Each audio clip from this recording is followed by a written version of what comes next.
Welcome to this week's Davinci Resolved. In a special two-part tutorial, we're going to be recreating some CG webbing for some Spider-Man web shooters. Now there are already some great examples of this effect out there, but what makes this different is that instead of manipulating a 2D image, we'll be simulating this in full 3D inside Blender. This channel is primarily focused on Davinci Resolve and Fusion, but I think it's important to recognize its limits and bring in 3D packages like Blender from time to time. I'm going to be going through this quite fast, so obviously feel free to rewind and pause the video if you get stuck, and I'll try and answer as many questions in the comments as I can, as well as leaving some links to some good Blender beginner courses in the description. And of course, some of you may already be experienced in Blender, so you may want to set the video to playback at twice the speed so you get the general idea quicker. This week we're going to cover the modeling and simulation of our web, and next week we're going to cover compositing it and tracking it onto some live action footage. Let's start by going to blender.org and downloading, installing and opening the latest version of Blender, and I'll see you there.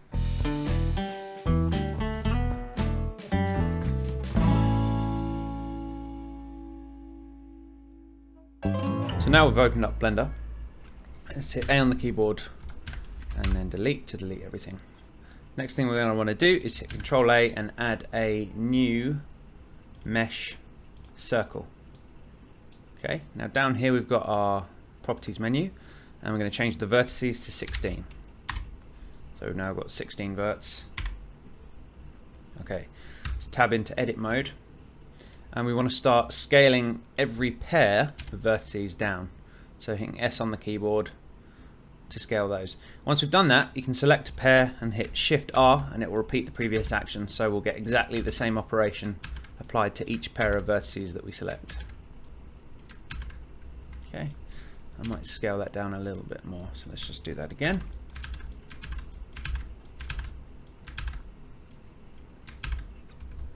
Okay, hit A, and then we're going to want to hit E to extrude, right click, and then S to scale. Just like that. E to extrude, right click, scale. And just keep doing this till we've got more of a web pattern go.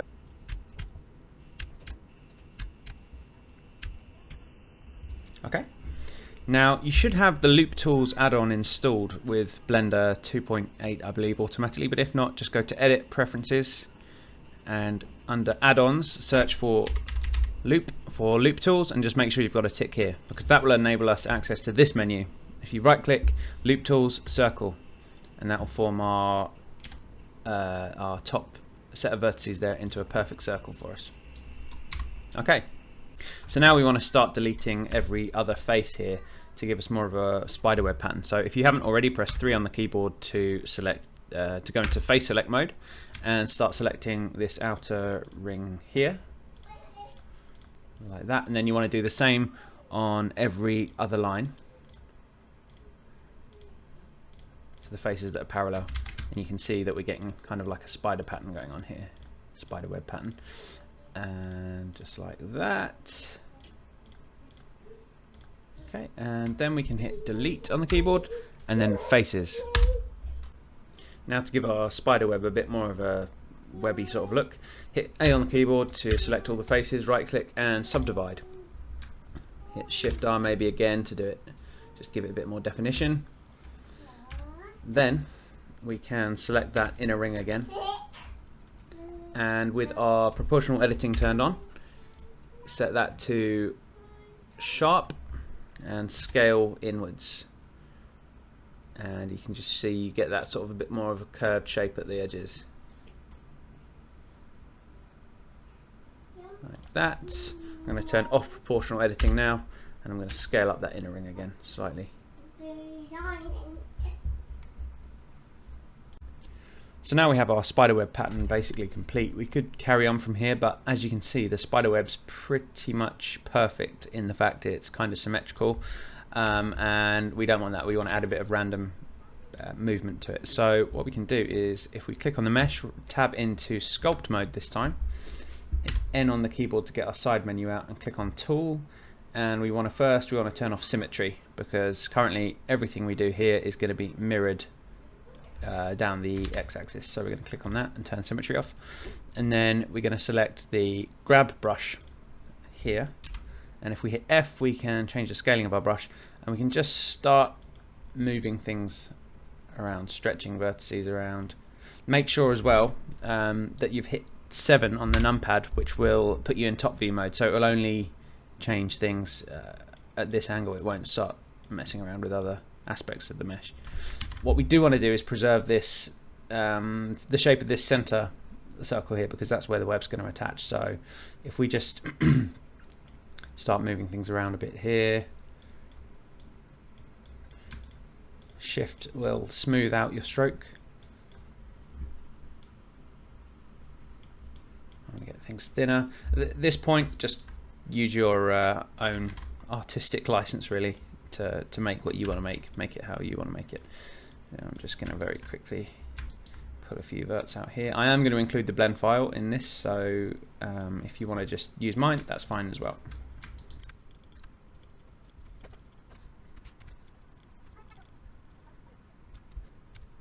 So now that we've done that, we can start extruding the actual main string of our web.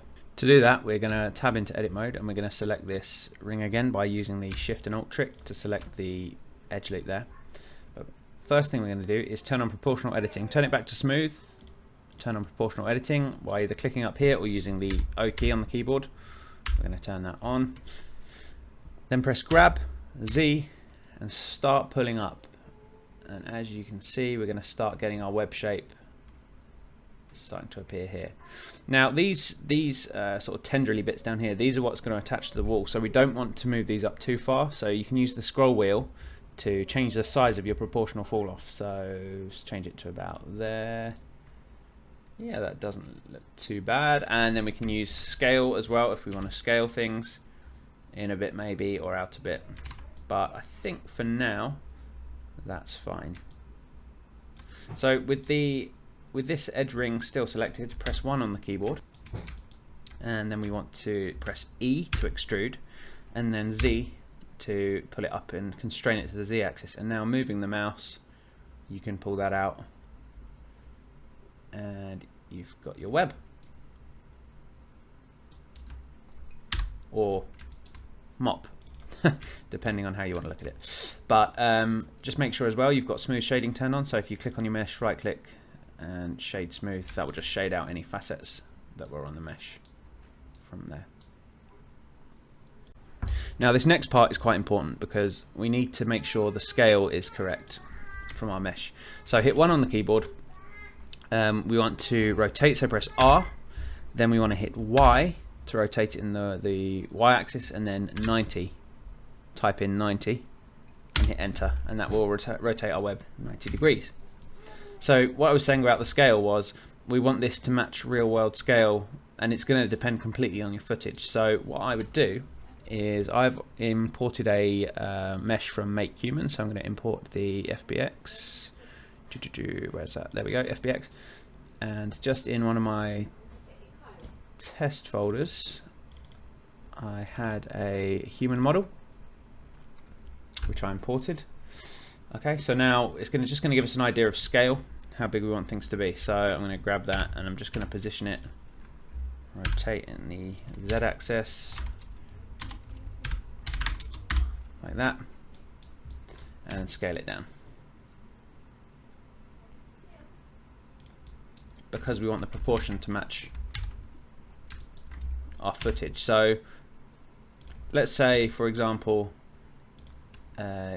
depending on how long you want your web to be, you need it to match up proportionately to the rough size that your human is going to be. So in my example, let's first scale our human so the web is about the right thickness of what you'd expect to come out of a web shooter. It's probably a bit too thick, so I'm going to scale up our human. Maybe still a little bit too thick. Yeah, somewhere about there is what I'd expect. So let's just grab that there. And okay, so now you have an idea of scale. Here's where the web's going to be attaching to, and here's where you're standing in your shot. So you need to make sure that the human is sort of like roughly the length of where you're firing the web, because that way we can scale the web properly and have the web be at the correct length. So let's just use this as an example for now. I'm going to take these vertices here, and I'm going to grab them in the x-axis, and I'm going to pull them out to our human model. And yeah, that roughly matches the distance I was from the wall when I shot this footage. So let's go ahead and hide our human model. We can do that by clicking on it and just pressing H to hide. And now we have the correct length of our web. Just before we get onto the fun part, which is the actual simulation, we just need to do some preparation first. So if we go into edit mode, what we need to do, we're going to be running a cloth simulation on this guy. And with cloth simulations, it will turn everything into cloth, and it will just immediately drop to the ground as soon as we start simulating. So what we need to do is set some pinning groups. And a pinning group is basically telling the cloth simulation, do not move any of these vertices when we run. So I'm going to do that by holding down Shift and Control and just starting to select this group of vertices here. In fact, it's easier to do this in face mode. So I'm going to select these faces, all the parts we want the web to attach to the wall to stick, essentially. We want to be selecting now. Just like this.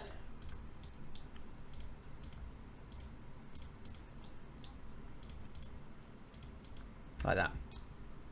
Hit 1 on the keyboard because we want to be selecting the vertices. And now if you go down here to our object data properties, we want to create a new vertex group. And let's name it something like pin, because we're pinning the cloth. And hit assign. And what that's going to do is take these vertices and store them in this reference. So now we can reference this group of vertices at any time in modifiers, in other ways as well. So it's a really great tool. We also want to add this group of vertices as well, because we don't want the web to move from our hand.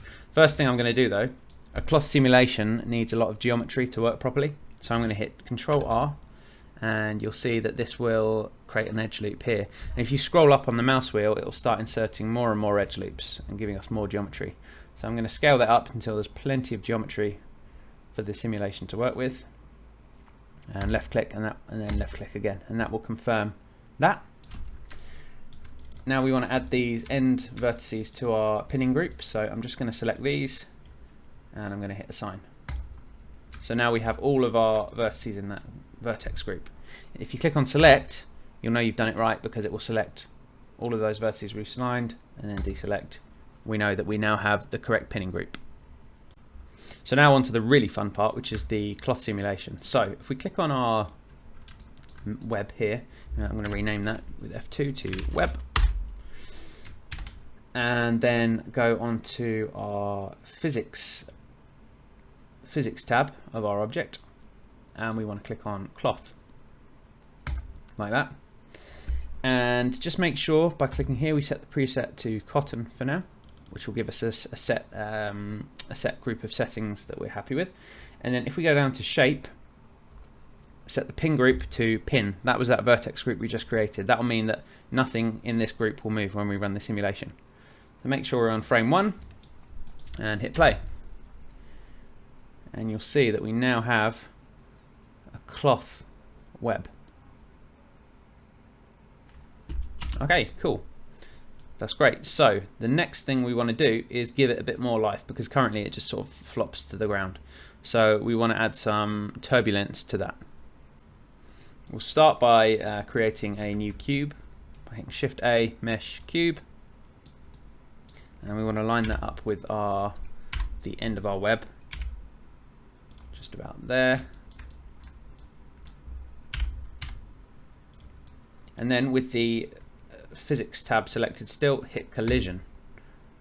And then we're going to turn up damping on soft body and cloth to 1.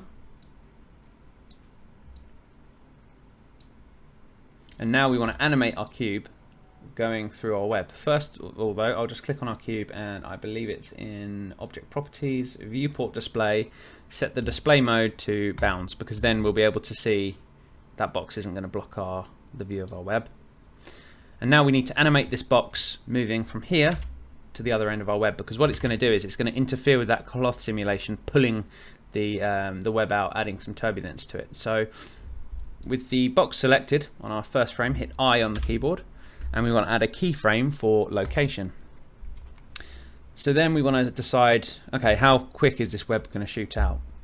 I reckon if we're filming at 30 frames a second, we probably want it to be less than a second maybe. So I'm going to say at the 25th frame, we want to have grabbed our box and we want to constrain it to the x-axis and move it all the way to the end of our web.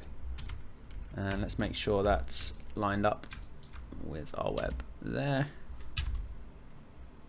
Just going to scale it slightly as well. Nice, okay. And then we want to hit I and add a keyframe for location. Now if we play that back, we'll see that our box moves along, and you can see it's already starting to affect our cloth simulation, giving it that cool sort of warped effect here. Let's play that through. Awesome, okay, nice. Let's now set up a camera so we can actually see what's going on here. I'm going to hit Shift A, add a new camera, and I'm going to hit Control Alt and 0 on the number pad, and that will snap the camera to our current view. And then under the View tab, click on Lock Camera to View, and now whenever we move around our scene, the camera's going to follow. So let's move that to just somewhere so we can get a basic idea, and lock off our camera. Okay, and then I'm going to turn that Lock Camera to View off, so now we're locked into place. So whenever we hit 0 on the keyboard, numpad, it will snap us into the view of our camera. If we click on render, we can see there's also no lighting, so we want to hit Control A and add a new light, and for now we're going to add a sunlight, and then if we double hit R on the keyboard, we can rotate that and give us some lighting in our scene. Let's move that up. We're going to add more lighting later, but this will do us for now. The next thing we need to do is make sure that when the web is coming out, we're only seeing up to where we want to. So what we're going to do is we're going to add another cube. Let's go to here. We're going to add another cube with Control A, Mesh Cube. And I'm going to grab, and we want to place that just in front of our simulation cube. Okay, I'm going to scale this up as well, just so it covers the web properly. And then if we go to the material tab of this cube, in fact first I'm going to rename it, I'm going to call it Holdout, because that's what we're going to add to this material, a Holdout shader. It basically masks everything that's behind the object. So click on Material, click New, and then under Surface set it to Holdout. Hit 0 on the keyboard and then hit, well, we're already on our rendered view, so the next thing we need to do is go to our render tab, click on Film and set it to transparent. And now if we hit play, nothing's going to happen because I forgot to parent the cube, so let me just go back there. Okay, so click on our Holdout cube, then shift click on our simulation cube and hit Control P, and then we want to set the parent to the object. So now this cube will move along with this one, as you can see. So hit 0 on the keyboard again, and this time hit play. And now we can see our web is being occluded by that cube. Now if we hit render, you won't see that cube at all. In fact, all you'll see is the alpha channel, which will show you nothing but transparency. And as a result, there you go, there's your web. So there's just a few small touches we can add to finish the look of our web. First thing we want to do is add a solidify modifier, because that will just give our web a little bit of thickness, because at the moment it's just a 2D object, and just adding that is just giving it a bit of thickness. The next thing we can do is add a displacement modifier. So if we click on displacement, where is it? Displace, there we go, add a displace modifier. And then click on new for new texture. And then click on this button here and it'll take us to the texture itself. And then we change the type to clouds, like that. And then if we go back to our modifier tab and put the strength to about 0.05, it will give us just a tiny bit of displacement going on. If we turn it off, you'll see the difference it makes. It just adds a little bit to the realism and the randomness of it. Next thing we want to do is add the shader for the material, because if we just play at the moment or render, we've just got this pure white. So we want to make something that looks a bit more real. So let's split our view off here and change this window to the shader editor. If we click on our spider web and we go to the material slot, we want to give it a new material. Let's call it web, just like that. Now, I'm by no means any sort of shader artist, but I've put together here a basic kind of shader setup that gives a kind of fairly realistic web effect. I mean, I'm sure you guys can come up with something a lot better, especially if you've got experience in Blender, or if you just Google around, you should be able to find something that's going to look better than this. But this is what I could come up with. So if you just copy this shader graph here, and I'm also going to be including this whole blend file, so you'll have access to this material if that's what you want to use. So before we go into our final step, I just want to mention I've actually turned up the strength of the displacement here, because I think it looks a lot better with the higher level of displacement on it. You really want to see that kind of uneven strand going on there. The final step is for us to add some hook elements. It'll help us to prepare for the second part of the tutorial, which is compositing all this over some live action footage. So what we're going to do is, let's just hide this and hide this for now. And clicking on our web, I'm going to start creating some empty objects. So I'm going to hit Control A, empty, plane axis, and that's going to create an empty or null object, if you will. Doesn't do anything. It's just a point of reference. So let's line that up with our web here, and we're going to create 3 of them. Shift D will duplicate, and then if we press X, it will duplicate it in the X-axis. And then I'm going to hit Shift R, and it will do exactly the same thing. So now we have these empties, and the purpose of these is that we might like our simulation, but sometimes if we need it to line up perfectly with our footage, or the web's not quite doing what we want it to, we need to be able to manually control the web. And we're going to use the hook modifier to hook these onto different parts of the web and almost use them like puppet strings so that we can control and warp the individual strand. So the first thing we want to do is bake our simulation. So I'm going to go back to the first frame, and if we click on cloth and we click on this button here, it will take us to the physics tab. And if we go to cache, we want to set the length of our simulation. So this is the start. It's going to start at frame 1 and it's going to end at frame 250 currently. Now this will vary on your footage. So in this example, let's say we want the simulation to run for, I would say maybe 120 frames, let's say, to be on the safe side. So we set our end frame to 120 here, and then we can set our render area to 120 down here as well. And now we just have this portion. Let's put it back to the first frame, and we want to do a disk cache, and then we want to bake all dynamics. And what this will do is it will run the simulation, and it will store that simulation to disk, so we don't have to simulate it every time we hit play. It will just store it to the disk, and it will speed up the process a lot better for us. So let's let that render. Okay, now if we hit play, you'll see we're getting pretty much real-time playback on that. Okay, great. So last thing we want to do is apply some hook modifiers. So I'm going to take it back to the first frame again, and clicking on a web, let's go to the modifier tab. We can shut these down because we're done with them for now. I'm going to add a hook modifier, and then we've got 3 hooks, so we're going to want this modifier 3 times. So I'm just going to go copy and copy. I'm going to call this first one hook. Let's call it hook base, like that. I'm going to grab our hook and put it near the base, just there. And then if we go back to our modifier, I'm going to choose object, and if you click on this eyedropper, you can just directly select that empty. I'm going to rename this empty as well to hook base, just so we have something to reference. And now we need to assign a vertex group for this hook to control. So to do that, let's click on our web, click on vertex groups again, and we're going to create 3 new vertex groups. So 1, 2, 3. And we're going to do the same thing. We're going to call it base for this one. We'll call this one middle for controlling the middle of our web. And then I'll call this one end, and that will allow us to control this part of the web. If we click on our web again and hold tab and go into the Vertex Paint mode, and make sure we've clicked on the correct vertex group here, so we want to be painting on the base, hit T and that will bring out our oh sorry, no, I'm in the wrong mode.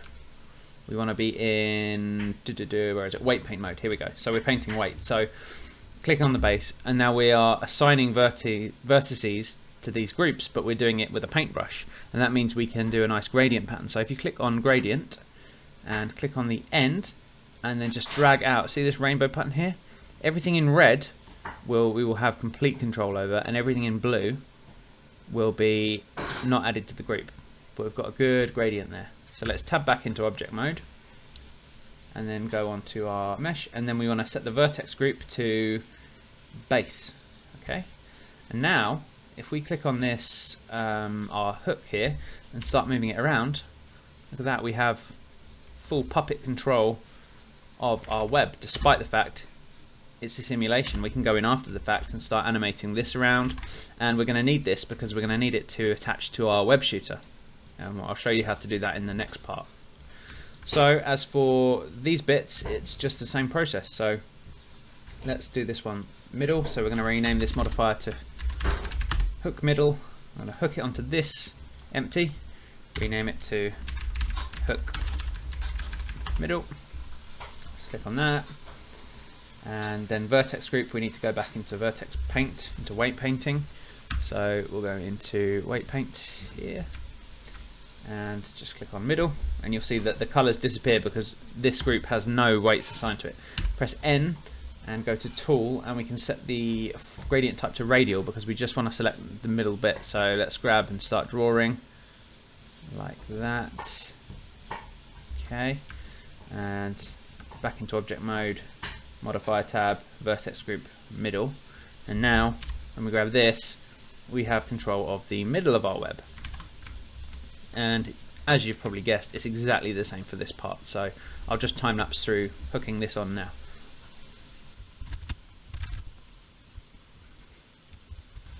And so there you go, you can see we've now got control over this end part as well. If we just want to animate a bit of wobble or movement here as well, we've got that option. And that is it. So if we go back to our first frame and hit rendered view, and we'll turn everything else off, you'll be able to hit play and see there's our web. And now let's bring our holdout back, Alt H, let's get rid of this human because we don't need him, and these crazy eyeballs, and hit play. And there we go, that's our web. Now if you're happy and all you want to do really now is render it out to put over some footage or use it in a graphic or something, then you're pretty much done. And I'll just show you how to do that quickly now. Just one thing to watch out for, click your physics cube and make sure you have it disabled in render. Physics cube is the one that we use to add that turbulence. I've just renamed it here. If you can't see this option, just click on filter here and turn on the toggle there, and just make sure it's not rendered, because otherwise you're going to see that cube in the render as well. So also we're done with our human now, so you can either delete him, or in my case I'm just going to move him to another layer. So I'm going to hit M and then new collection, and I'm going to move it to junk. And then on the junk collection, I'm just going to tick unrender because we don't want to see anything on that layer. Hit F12 and you should see your web rendered. Yep, that's fine. Let's go back to our first frame. And now if we go up to render and hit render animation, oh, and one other thing, just go on your output settings, make sure you're happy with all this. So you've got your resolution, you've got your frame start and end, your frame rate, and then of course where you want it to output to.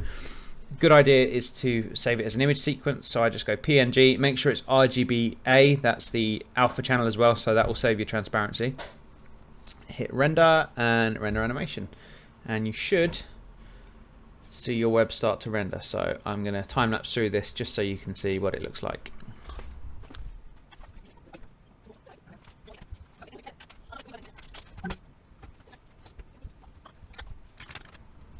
So once that's rendered, you can click on render and view animation, and it will just give you a little preview of what you've rendered out. And I think that looks pretty cool. It's going to look even better once we've comped it over some footage, and done a bit more trickery, but that's going to be in part 2. And that brings us to the end of part 1. Thanks very much for watching again. Hopefully part 2 is going to be out next week. That's going to cover all the compositing in Fusion and Davinci Resolve, getting it to look really great over some live action footage. I appreciate it might have been a steep learning curve for some of you who have never used Blender before, but I cannot stress how much I recommend learning Blender, especially if you check out Andrew Price, the Blender Guru's beginner tutorials. He's got a fantastic series on just getting to grips with the basics of Blender, and I can guarantee you won't regret it. It will really improve and expand on what you can do with visual effects. As always, I'd really appreciate a like, and if you'd like to see next week's tutorial, you can always subscribe and hit the bell icon. I really hope to do more with this channel, but that's obviously all going to depend on how much demand there is for it. So anyway, thanks again for watching, and I'll see you next time.